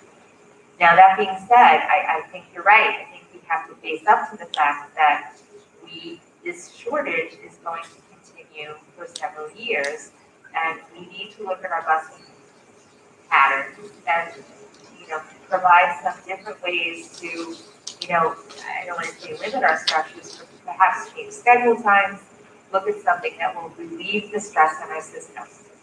The other problem, very honestly, is public relations, and I think it's related to the first problem because the people in the office ran around running buses, so you can. So it's one person in the office just fielding a million phone calls and, you know, gets to a frustration point. No excuse for that, but I think, you know, that's all part of the same issue. And we've been having conversations over the last few days about the infrastructural changes that we can put in place in that department so that we're not going through this every year. I think we all hoped that maybe the shortage would be relieved, that somehow, you know, more people would want to take these jobs, people who are looking for new careers or retirees, but it seems to be getting much worse instead of better. So again, every year, my first 2 weeks, the headache is transportation, and I resolve that we will certainly find ways to do better, but it's going to take some big changes. May I just ask how the new elementary schedule's working out this year? In terms of the time? Well, I think the time itself is working out well, and we wanted our elementaries all to be on the same schedule because there are some great things we can do there in terms of sharing teacher development, sharing staff, but that may be one of the things that has to change. We may have to go back to staggering our elementary schedules because that does reduce some of the pressure on the buses. Okay. Anybody else? I just had a second comment. Unrelated, but it kind of was related to the agenda tonight. We voted to approve putting some nice decals in the high school. But this is more concerning the food products that we're doing. I know I speak of this often, and I know we're trying to really improve. I don't know education. I'm not going to lie about that. I'm not an educator, but I know logistics a little bit. And transportation is something I want to work on, and food service, health of our students is something that I'd love to work on too. But so we're improving the quality of the display of our food, but I'm expecting more. Like when I saw this year's menus came out, it's same menus as last year. And I think we have an opportunity this year because we're getting completely subsidized federal funding for everyone to at least taste the food or participate. But no one's going to want to taste something that's not advertising on the menu. I want the kids to get excited to see the menu. I want the parents to get excited to see the menu. And when we're doing Tostitos, or some sort of taco salad, then a hamburger the next day, and then a meatball hero. I mean, those are just not, at the elementary level, no one is going to want to eat that. And I know we're working on it. I'm hoping that we can work quicker on it. Utilizing fruit as fruit juice as a fruit substitute is just, to me, still doesn't make sense. I know we're still incorporating the reduced sugary cereals. but the kids can't be sitting in class after eating those alternatives. And I think more parents are allowing their kids to taste it, and I think we're doing a little bit of a disservice. So I know we're trying hard. I know Kyle's working really hard, the whole food services, nutrition, and Mr. DeVito's working hard. But, you know, if we can start really, and I'm willing to be a taster if you want, so give a hand if we can. Agreed, and we're all on the same page with that as well, Mr. Pinto. I know Mr. DeVito and Mr. Swan worked hard last year to start introducing some new foods like empanadas and acai bowls that are healthy and that would appeal to students, and they have plans to do more of that. And I think I mentioned to the board, but perhaps not to the public, that Mr. Swan and our district-wide social workers are collaborating this year on a district-wide nutrition campaign so that we can also start to train our students to want to eat healthy at home. I shared with some people that when my daughter went to school in pre-K, I would send her, you know, new mom, first child, healthy snacks, carrots and apple juice and applesauce, and I got a call after about 2 weeks. You know, we know you're trying to be healthy, but she's stealing the cheese doodles from the kid next door. Now, you know, that's a frustration. So we need to, as a community, want to focus on healthy eating and encourage our kids from all angles to really look at those healthy choices. And I know Pastor One has some great plans for this year. I think the first couple of weeks are a little limited. Mr. DeVito, I don't know if you want to jump in on that. I know we kind of have to, we don't necessarily have the ability to order new food for the first few weeks, but I think the innovations will be coming soon. Yeah, that is true. Just to say that there was some shortages with chicken, and we had to do some menu changes that were unexpected, and that's why there were some meat issues in a row because the chicken didn't come. There was some sourcing issues, but that's not the way it's going to go for the rest of the month. Great, thank you. Anybody else? I'm sorry, may I just add too, we have the greenhouse at the high school. So I know that there was talk last year about the connection between farming and farm to table. So are we still looking into using the greenhouse as the possibility for that? Mr. DeVito, you want to take that this time? Well, we continue to look at how we can have a farm to table initiative. There are some obstacles regarding food handling and some other things that I know Mr. Swan and I are going to work through. But whatever we can, however we can have products or produce that we grow in-house, we're going to try to use it, but the state doesn't make it that easy for us. Anybody else? I just want to add on to what Mrs. Conway said in terms of the parents, and I want to thank you. And I particularly perked up when I heard that many of you were going to be volunteering for committees. It'd be nice to get that kind of representation on the district committees, so we're grateful for that. Okay, moving along. Comments? Palm Beach Classroom Teachers Association? I'm sorry. Well, questions and comments from the public? Anybody? Please.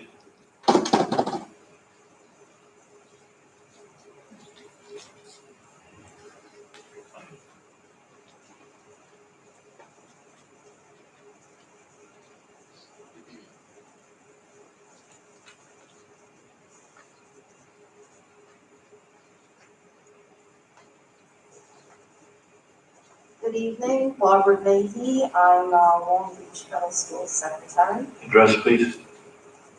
Island Park, New York. Okay. I'd like to speak regarding the mandated testing for the employees. I understand that it is a New York State directive,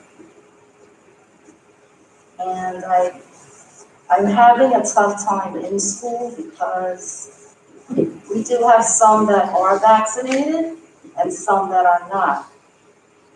And vaccinated people can still get infected and pass on COVID, just like unvaccinated people. And even though they're vaccinated, the variant can still reach those people that are vaccinated. I wanted to know if the testing is going to be mandated to all employees, whether you're vaccinated or not. Is that your only question? If not, please ask them all at once. Okay, and my next question is, can we incorporate strengthening our immunity? Because COVID's here for a while, and it's been here. And those are my concerns. Okay. Thank you. So this is the testing, I don't believe legally we can mandate testing for all teachers, but I've certainly said to anyone who inquired that anyone who's vaccinated is welcome to get tested. The second one, I'm all for that, I just don't know exactly what you mean by strengthening our immunity. Is there a particular program or encouraging people to vitamin D and that kind of Yes, thing? because all I hear is, get the vaccination, get the vaccination. But there are other things that we can incorporate into our life. And there are published studies from PubMed. I would say, I mean, we're certainly willing to support that, encourage that. If the union leadership wants us to, put out some kind of literature on that. Again, I don't know that we can mandate that as an employer, Right. but certainly to raise awareness on it. But to have a discussion. Sure. Okay, thank you. Thank you. Anybody else? Is that anything? Yes. Okay, so.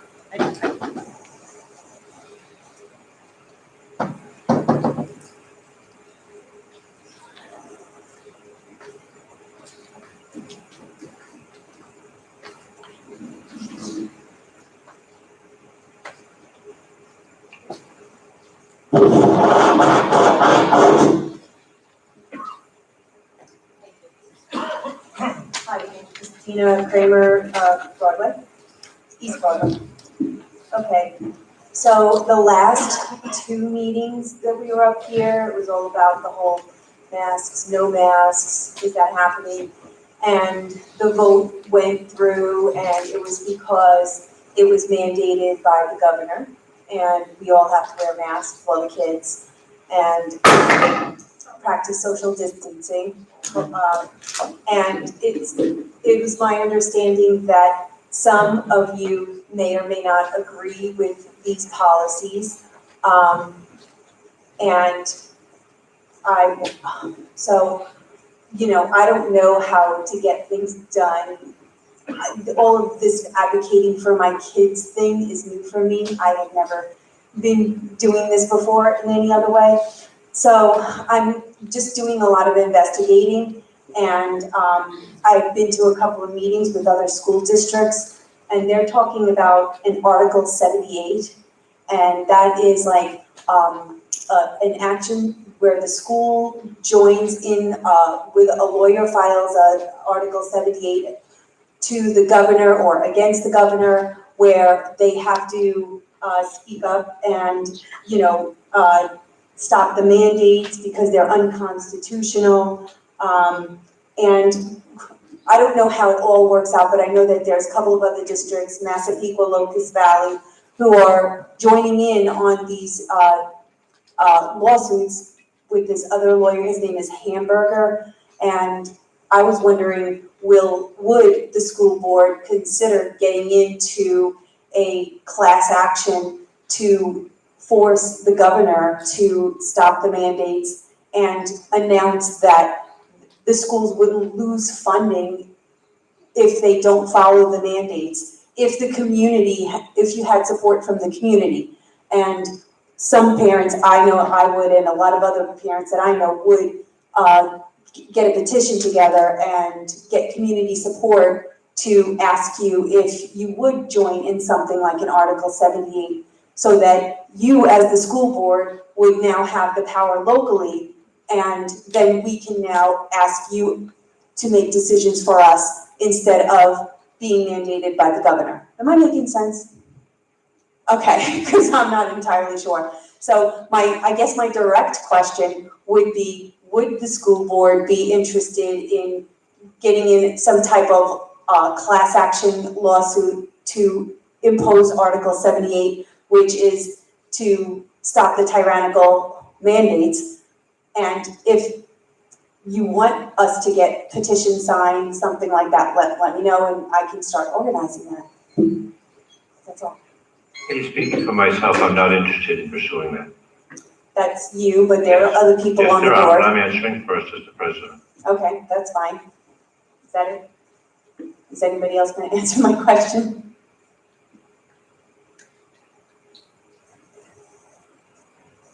I mean, Israel has studies, everybody, almost You 100% made your vaccinated. question. Is my time up? Pretty close, but you gave us, you wanted us to speak, and I think somebody. Oh, okay, go ahead. So Ms. Kramer, I will respond to what you were asking. I personally don't know enough about Article 78 or anything that you're referring to say yes or no at this point.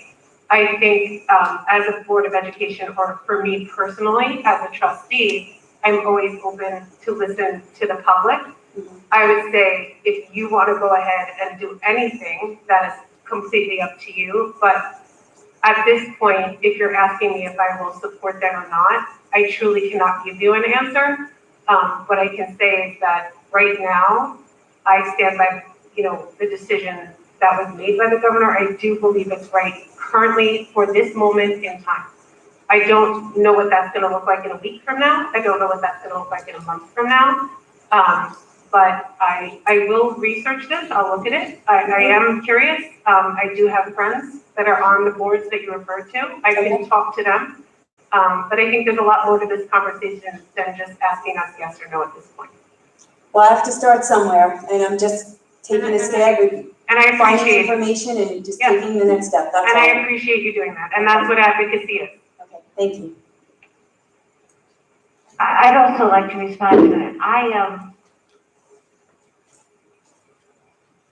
We, for the most part, we as a board grappled with the decision of a mask mandate versus no mask mandate before the governor was the governor. She just became the governor that day, and 2 hours before the meeting, she said, you have to have a mask mandate. So most of us had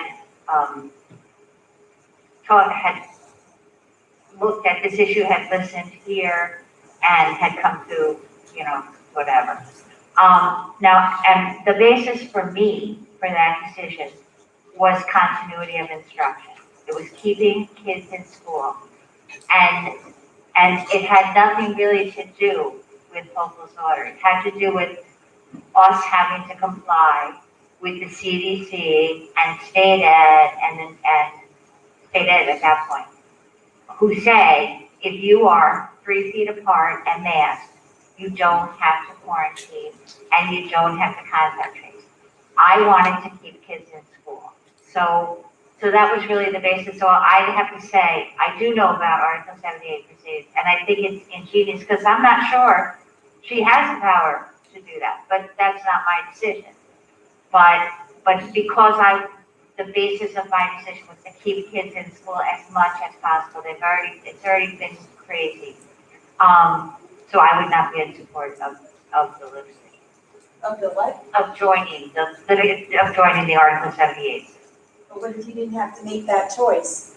What if it wasn't separation or quarantining and the mandates could be lifted? But Hochul's order has nothing, we're not getting a dialogue, so if you want to chat with me about this afterwards. Okay. But Governor Hochul's order has nothing to do with that. She just says, I'm directing the health department to have this mask mandate, and then they rely on the CDC. So it's again. Wait, Ms. Kramer, I'm kind of going to echo what my other fellow trustees said, but I really appreciate the fact that you came down and you're advocating. I think it's so important that all of our viewpoints are shared. When we did hear about the mask mandates, the one thing that I thought about was to have the continuity of instruction. Last year, we saw that the hybrid model was not a good model for our children. It wasn't a good model for the teachers or for the parents either. So for continuity of instruction, I would have his children in school masked 3 feet apart and 6 feet.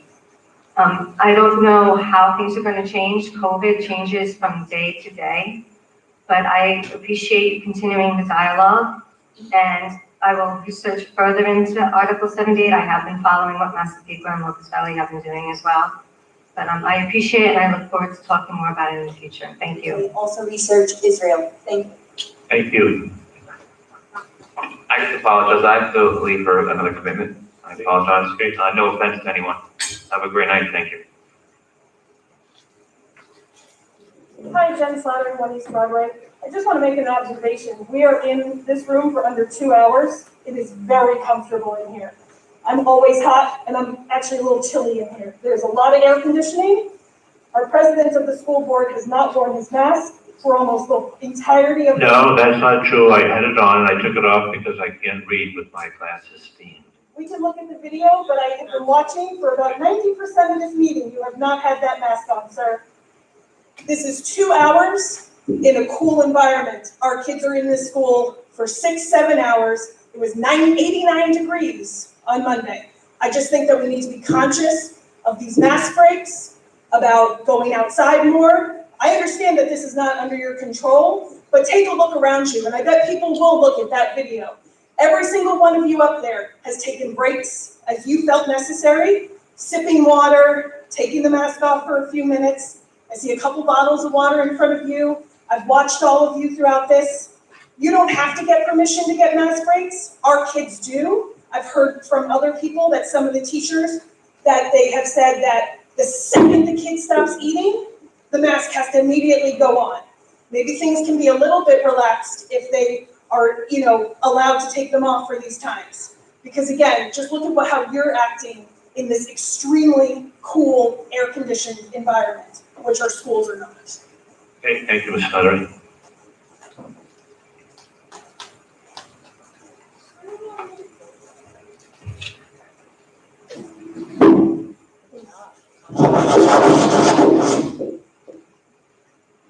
Thank you. I just want to give my input as far as the mask mandates. I know that this was a very difficult, conversation and decision.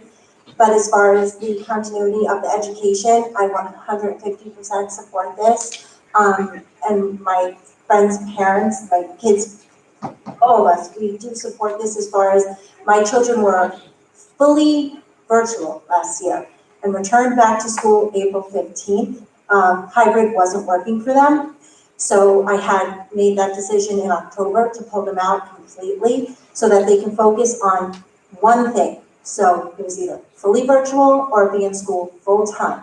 So I know how challenging that is for the children's education, and really having to navigate through the days being different every single day. So I do feel very strongly that continuity is extremely important where my girls were struggling.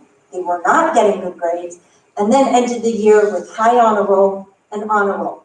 So they went from not passing and getting calls from the teacher to high honor roll and honor roll because they were able to really dive into their education and focus. As far as the mask mandates, the input that I received from my daughters is they do take their masks down. They are able to breathe. I work in a different field. I manage in retail, and we do have to wear a mask all day. And customers come in and out, and it is a service. It is a safety. It is something that we do for ourselves and other people. And it's not just for, it's not a matter of a mandate. It's just a matter of a lifestyle and something that we do for our health right now at this time. And I just wanted to kind of refocus on that. If we want a sense of normalcy, it's just an accommodation that we have to do at this time. Just having my children do that last year, I feel like it's something important to really discuss when you have kids that have had different levels of education. That continuity it's a huge focus. And that's it. I just wanted to kind of. Thank you. Thank you. Anybody else? I'll be really quick. My daughter also has glasses and also can't see when she wears a mask. Okay, thank you.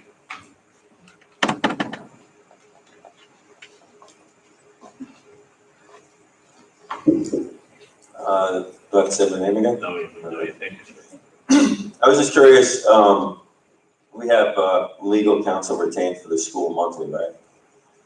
What is their standing on whether this is a law or not a law? And we can get into that later, we can talk about the Article 78, but, yeah, so we're gonna work on finding out what the legal standing is on that, and that would probably release the shackles of you guys having to feel like maybe you're beholden to the governor when you're actually maybe not.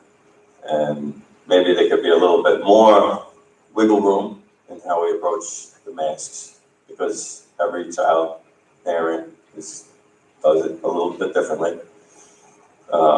It's not a one size fits all for every kid or household. Just run down a couple more things that I just picked up in my endless quest here. The mask wearing, it's not legally or proven to be used for virus protection, it states it on the label. Children, there's studies showing that children are becoming hypoxic from wearing masks. I happen to be in the automotive industry. I paint, I do body work, I wear a mask all day long, sanding and protecting myself from dust. But it's not without major distress from sweating and lack of oxygen. So children's blood levels are showing major hypoxia. There's also other studies that extrapolate on that, saying that it causes further disease to develop faster, namely cancer was one of them that they're studying. So you just have to take it all in that the risk and benefit has to be weighed. I know the continuity of education is very important. I happen to have a benefit of having my son home. He was failing very badly before, and I was able to help him one-on-one, and it kind of worked out great towards the end when he went back in April. But the risk versus reward, I just hope that you have a little bit more of an open mind, and maybe having the shackles released a little bit will give you the benefit of thinking a little bit maybe further down the line that we may not be doing the best thing. That's all. Can I just comment regarding that? So I just want to be clear again with kind of echoing what Ms. Verona said. And I hope that this is heard, because the reason why I personally, and Ms. Verona said the same thing, voted or was in support of the mask was for continuity of instruction. What that means and equals is that with students wearing the masks, 3 feet of distance, both students in masks, there is no need to quarantine. Right now, there are cases in our district of students that have had COVID and staff. We have barely any students quarantined. If we were where we were last year, with the exact same situation, we would have 50 or 60 or 70 students quarantined because of the not wearing masks, okay? So I want to just wait, I'm just speaking and I want you to hear me out, and I'm not asking for a dialogue, I'm just sharing with you. I want to be clear in that everyone here understands, even if we support or not support masks, the idea of the quarantining and the not need for quarantine is what hinged on my personal decision. And so although we are listening, that's not going to change moving forward at this point, unless the governor and the Board of Health changes that. Any other questions or comments from the public? Mr. Wolf, you are coming up. And Andrew Wolf from 241 East Broadway. So I understand the importance of retaining continuity of instruction, and that wearing masks allows you to obtain that. However, wearing the mask to obtain continuity of instruction is really about following the state's rules to allow you to gain continuity of instruction. I don't think that, the masks are really so effective that that's what's really making it that people don't need to get quarantined. If they're gonna get sick, they're gonna get sick anyhow. If they weren't gonna get sick, they weren't gonna get sick. So what are the consequences to the school district if they were to decide to not follow the mandates? So do you lose funding? And this is, assuming that perhaps the board could in the future come around to a different way of thinking, that perhaps masks don't really help, or that the negative consequences of wearing them outweigh the benefits.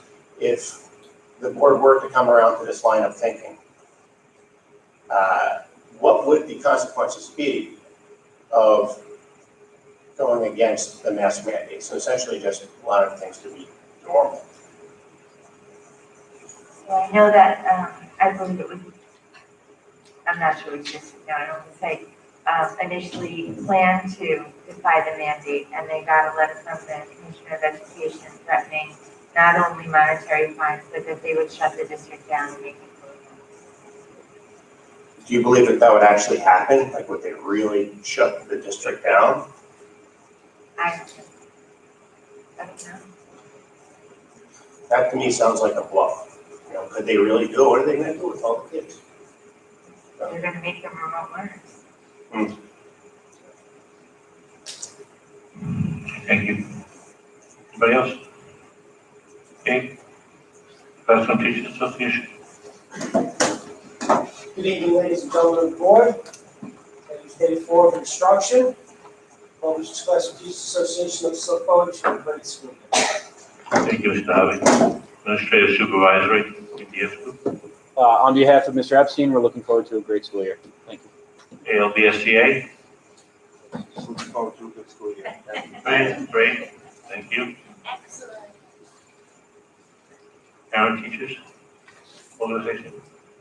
Thumbs up? Okay, thank you, Ms. Ekman. Have a motion to adjourn? Motion. Have a second? Second. All in favor? Aye. Thank you, everybody.